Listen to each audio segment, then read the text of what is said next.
ರಾಜ್ಯ ರಾಜಕೀಯದಲ್ಲಿ ಸದ್ಯ ಡಿನ್ನರ್ ಪಾಲಿಟಿಕ್ಸ್ ರಂಗೇರ್ತಾ ಇದೆ. ಅತ್ತ ಕಾಂಗ್ರೆಸ್ನಲ್ಲಿ ಡಿನ್ನರ್ ಮೀಟಿಂಗ್ ಅನ್ನ ಮುಖ್ಯಮಂತ್ರಿಗಳು ಕರೆದಿದ್ದಾರೆ. ಇತ್ತ ಬಿಜೆಪಿಯಲ್ಲಿ ಡಿನ್ನರ್ ಸಭೆಯನ್ನ ರೆಬಲ್ಸ್ ಮತ್ತು ತಟಸ್ಥರು ನಡೆಸಿದ್ದಾರೆ.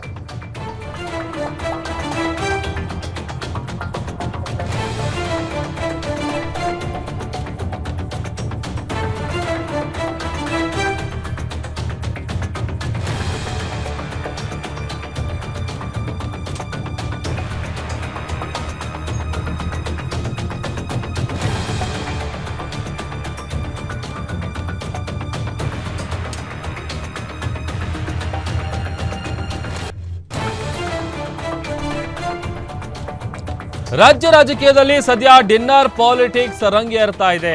ಒಂದು ಕಡೆ ಡಿನ್ನರ್ ಮೀಟಿಂಗ್ ಅನ್ನ ಡಿನ್ನರ್ ಪಾರ್ಟಿಯನ್ನ ಮಾಡೋದಕ್ಕೆ ಮುಖ್ಯಮಂತ್ರಿಗಳು ಕರೆದಿದ್ದಾರೆ. ಮತ್ತೊಂದು ಕಡೆ ಬಿಜೆಪಿಯಲ್ಲಿ ಡಿನ್ನರ್ ಸಭೆಯನ್ನ ರೆಬಲ್ಸ್ ಮತ್ತು ತಟಸ್ಥರು ನಡೆಸಿದ್ದಾರೆ. ಮುಂದಿನ ವಾರ ವಿಜಯೇಂದ್ರ ಹೆಸರನ್ನ ಘೋಷಣೆ ಮಾಡುವಂತಹ ಹಿನ್ನೆಲೆ ತಟಸ್ಥರ ಜೊತೆಗೆ ಸೇರಿ ರೆಬಲ್ಸ್ ವೈಲೆಂಟ್ ಆಗಿದ್ದಾರೆ.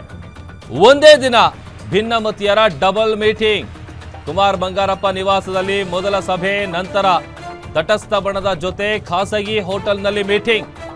ವಿಜಯೇಂದ್ರ ಮರು ಆಯ್ಕೆ ಆಗಬಾರದು ಅಂತ ರೆಬಲ್ಸ್ ಹೇಳ್ತಾ ಇದ್ದಾರೆ. ಕೊನೆಯ ಹಂತದ ಪ್ರಯತ್ನಕ್ಕೆ ರೆಬಲ್ ನಾಯಕರು ಮುಂದಾಗಿದ್ದಾರೆ. ಮುಂದಿನ ವಾರ ಹೈಕಮಾಂಡ್ ಅನ್ನ ಭೇಟಿ ಮಾಡೋದಕ್ಕೆ ಪ್ಲಾನ್ ಕೂಡ ನಡೀತಾ ಇದೆ.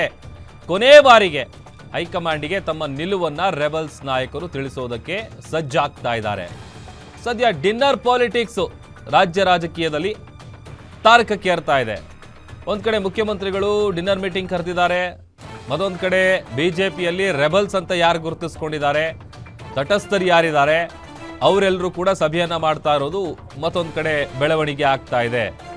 ಈಗ ಅಂತಿಮ ಕಸರತ್ತನ್ನ ನಡೆಸ್ತಾ ಇದ್ದಾರೆ. ಕೊನೆ ಬಾರಿಗೆ ಹೈಕಮಾಂಡ್ ಅನ್ನ ಭೇಟಿ ಮಾಡಿ ತಮ್ಮ ನಿಲುವು ಏನು ಅಂತ ತಿಳಿಸೋದಕ್ಕೆ ರೆಬಲ್ಸ್ ನಾಯಕರು ಸಜ್ಜಾಗಿದ್ದಾರೆ. ಮೊದಲಿಗೆ ಒಂದು ಸುತ್ತಿನ ಸಭೆ ಆಗಿದೆ. ಅದಾದ್ಮೇಲೆ ತಟಸ್ಥ ಬಣದ ಜೊತೆ ಖಾಸಗಿ ಹೋಟೆಲ್ನಲ್ಲಿ ಮೀಟಿಂಗು. ಅದು ಬಿಜೆಪಿಯ ರಾಜ್ಯಾಧ್ಯಕ್ಷ ವಿಜಯೇಂದ್ರ ಮರು ಆಯ್ಕೆ ಆಗಬಾರದು ಅನ್ನುವಂಥ ವಿಚಾರಕ್ಕೆ ಸಂಬಂಧಪಟ್ಟಂತೆ ಕೊನೆಯ ಹಂತದ ಪ್ರಯತ್ನಕ್ಕೆ ರೆಬಲ್ ನಾಯಕರು ಮುಂದಾಗಿದ್ದಾರೆ.